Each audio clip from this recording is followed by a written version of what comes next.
Congress senior నేత మాజీ మంత్రి డి శ్రీనివాస్ కన్నుమూశారు. హైదరాబాద్లోని తన నివాసంలో తెల్లవారుజామున 3 గంటలకు ఆయన మృతి చెందారు. డిఎస్ గుండెపోటుతో మరణించినట్లు కుటుంబ సభ్యులు తెలిపారు. ఉమ్మడి రాష్ట్రంలో మంత్రిగా, పీసీసీ అధ్యక్షుడిగా డి శ్రీనివాస్ పనిచేశారు. మరిన్ని వివరాలు మా ప్రతినిధి భాస్కర్ అందిస్తారు. భాస్కర్. నేత నిజామాబాద్ జిల్లాకు సంబంధించినటువంటి కాంగ్రెస్ నేత గత కొద్ది కాలంగా అనారోగ్యంతో ఆయన కొద్దిసేపటి క్రితం చనిపోయినట్టుగా తెల్లవారుజామున 3 గంటలకు గుండెపోటుతో తుది శ్వాస విడిచినట్టుగా కుటుంబ సభ్యులు చెప్పడం జరిగింది. మాజీ మంత్రిగా కాకుండా ఉమ్మడి రాష్ట్రంలో పీసీసీ ప్రెసిడెంట్ గా, ఉమ్మడి రాష్ట్రంలోనే మంత్రిగా కూడా పనిచేశారు. వైఎస్ రాజశేఖర రెడ్డి హయాంలో ఆయన మంత్రిగా, అంటే రాజశేఖర రెడ్డి తర్వాత స్థానంలో ఉండి రెండో అతిపెద్ద స్థానంలో ఉండి రాష్ట్రానికి మొత్తం పెద్ద దిక్కుగా ఉన్నాడు.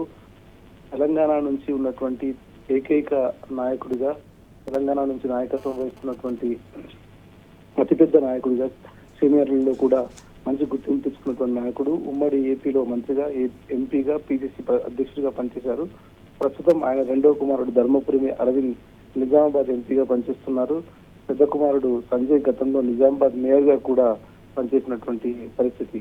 అంతేకాకుండా మాజీ మంత్రి ధర్మపురి శ్రీనివాస్ చనిపోయినటువంటి విషయం తెలిసి ఇటు ఉమ్మడి రాష్ట్రంలో సైతం అప్పటి వైఎస్ హయాంలో పనిచేసినటువంటి చాలా మంది నాయకులు కూడా ప్రగాఢ సానుభూతిని ప్రకటించారు. ఇక ఈ ఇష్యూకు సంబంధించి ఆయన రాజశేఖర్ రెడ్డి ముఖ్యమంత్రిగా ఉన్నటువంటి సందర్భంలో ఆయన రాజశేఖర్ రెడ్డితో మాట్లాడడం కానీ, రాజశేఖర్ రెడ్డితో ఏదైనా విషయాలు డిస్కస్ చేయడంలో ప్రధానంగా ఆయన స్థాయి వ్యక్తి అనేటువంటిది కూడా ఎక్కువగా ఉంది. కొద్దిసేపటి క్రితం ఆయన గుండెపోటుతో చనిపోయినట్టుగా చెప్పడం జరిగింది. గత కొంతకాలంగా అనేక అనారోగ్య సమస్యలతో ఉన్నాడు ఆయన.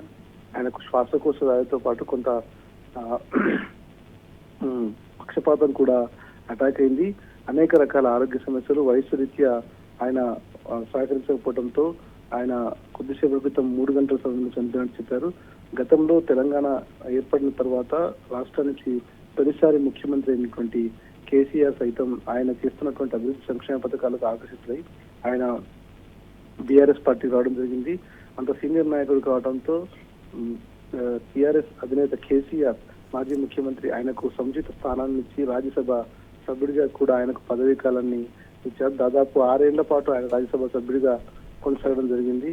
ఎవరైతే తెలంగాణ ఉద్యమం పట్ల, కేసీఆర్ నాయకత్వం పట్ల, వాళ్ళు ఆయన చేస్తున్నటువంటి మంచి పట్ల ఆకర్షితులు వచ్చారో వాళ్ళందరికీ కూడా పార్టీలో సముచిత స్థానం అందించారు. దాంట్లో భాగంగానే డిఎస్ కు సైతం రాజ్యసభ సభ్యునిగా ఎంపిక చేయడం జరిగింది. ఉమ్మడి నిజామాబాద్ జిల్లాలో చాలా వరకు పట్టున నేత, ఆయన లేనటువంటి లోటు తెలంగాణకు కొంత తీరున్నటువంటిది కూడా చాలా స్పష్టంగా ప్రజలు చెప్తున్నటువంటి పరిస్థితి కనిపిస్తుంది. కొద్దిసేపటి క్రితం ఆయన 3 గంటలకు గుండెపోటు చనిపోయారు. బీసీలో ఉన్నటువంటి నాయకుల్లో, బీసీలో అంత పెద్ద నాయకుడు రావటం అనేటువంటిది కూడా చాలా అరుదుగా ఉండేటువంటి సంఘటన.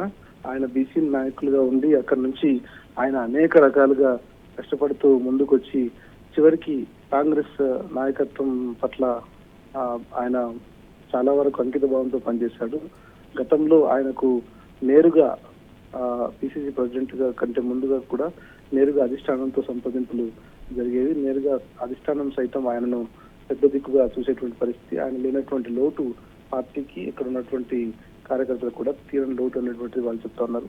తెల్లవారుజామున 3 గంటలకు ఆయన నిద్రలో స్ట్రోక్ రావడంతో చనిపోయినట్టుగా కుటుంబ సభ్యులు చెప్తున్నారు. ఆయన పార్థివ దేహాన్ని ఎమ్మెల్యే కాలనీలోని, బంజారాహిల్స్ ఎమ్మెల్యే కాలనీలో కూటేటువంటి అవకాశం కనిపిస్తోంది. తర్వాత ఇప్పుడు కుమారులు ఇద్దరు ఇంటికి చేరుకున్న తర్వాత దానిపైన పూర్తి స్థాయిలో క్లారిటీ వచ్చే అవకాశం కనిపిస్తోంది. అది మాదిరి. Right Bhaskar, thank you.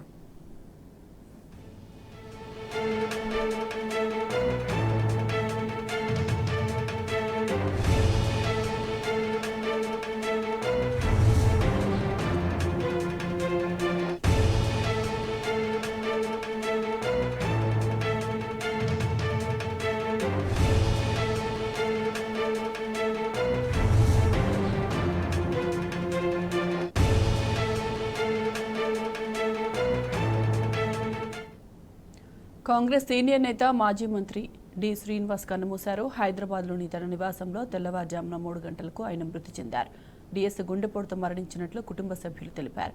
ఉమ్మడి రాష్ట్రంలో మంత్రిగా, పీసీసీ అధ్యక్షుడిగా డి శ్రీనివాస్ పనిచేశారు.